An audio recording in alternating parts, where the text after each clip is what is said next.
এর আগে third report যখন পেশ করেছিল আমরা দেখেছিলাম 17 তারিখ, তখনও কিন্তু কোর্ট বলেছিল কি একটা লিডস কিছু পেয়েছে সিবিআই এবং লাইন অফ ইনভেস্টিগেশন তারা দেখতে পাচ্ছেন, সেটাকে তারা নিয়ে এগোতে চাইছে।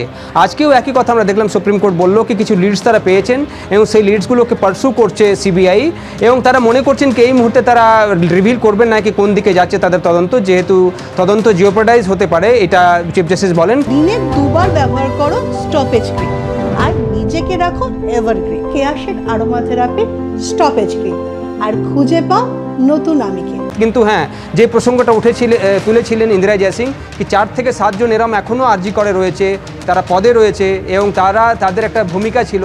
ক্রাইম সিনে তাদেরকে প্রিন্সিপাল ডেকে পাঠিয়েছিলেন এবং তারা সেখানে এসেছিল, তাদের ভূমিকা তদন্ত করা হোক এবং সেই নামগুলো তিনি অন্তত 4টি নাম তিনি বলছিলেন কি তিনি সিবিআইকে দিতে চাইছেন।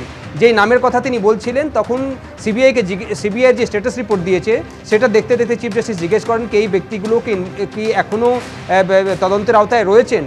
তখন সলিসিটর জেনারেল জানান কি রয়েছেনই এবং তাদের ভূমিকাও তদন্ত করছে সিবিআই। অর্থাৎ যে ব্যক্তিদের নাম তিনি বলতে চেয়েছিলেন, নাম প্রকাশ্যে কোর্টে বলা হয়নি, কিন্তু তাদের ভূমিকাও তদন্ত করছে সিবিআই, সেটা আজকে স্পষ্ট করেছে সিবিআই আজকে কোর্টের মধ্যেই। তার সঙ্গে সঙ্গে এই প্রশ্ন উঠল সুব্রজিৎ, কিছু ব্যক্তি এখনও পদে রয়েছেন আরজি করে এবং সেখানে জুনিয়র ডাক্তাররা কাজে যেতে ভয় পাচ্ছেন, যেহেতু তারা এখনও ডিসিশন মেকিং পজিশনে হায়ার পজিশন রয়েছে, তাদেরকে সরানো হোক।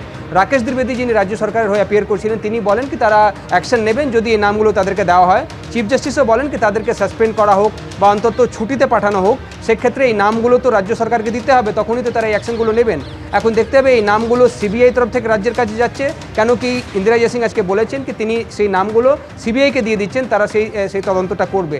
আরও প্রশ্নগুলো উঠছিল কি বাকি ফাইন্যান্সিয়াল ইরেগুলারিটিসের কথাগুলো যখন উঠেছিল সেটা কি তদন্ত করছে সিবিআই, তখন চিফ জাস্টিস বলেন যে প্রাথমিক রিপোর্ট এখন দিয়েছে সিবিআই, সেটাতে আজকে যে 4th রিপোর্ট যেটা সেটাতে 2টো পার্টে তারা তদন্ত করছেন, 2টো পার্টে ডিভাইড করেছে সিবিআই এই তদন্তটাকে। এক হলো আরজি করের ঘটনা যেখানে তরুণী ডাক্তারকে ধর্ষণ এবং খুন করা হয়েছিল, তার তদন্ত করছে সিবিআই এবং তার পাশাপাশি আর্থিক দুর্নীতি যেটা ছিল আরজি করে সেটাতে কারা কারা জড়িত সেটাও তদন্ত করছে এবং তার সঙ্গে সঙ্গে যে কলকাতা হাইকোর্ট নির্দেশ দিয়েছিল কি কোনো লিঙ্ক রয়েছে কিনা, অর্থাৎ তরুণীর যে খুন হয়েছিল এবং ধর্ষণ করা হয়েছিল তার সঙ্গে কি আরজি কর যে দুর্নীতি রয়েছে সেটার সঙ্গে কি কোনো রিলেশন রয়েছে, সেটাও সিবিআই তদন্ত করছে। আজকে এটাও রিপোর্টটা দেখে যেটা মন্তব্য করলেন চিফ জাস্টিস সেটাতে আমরা কিছুটা ইঙ্গিত পেলাম।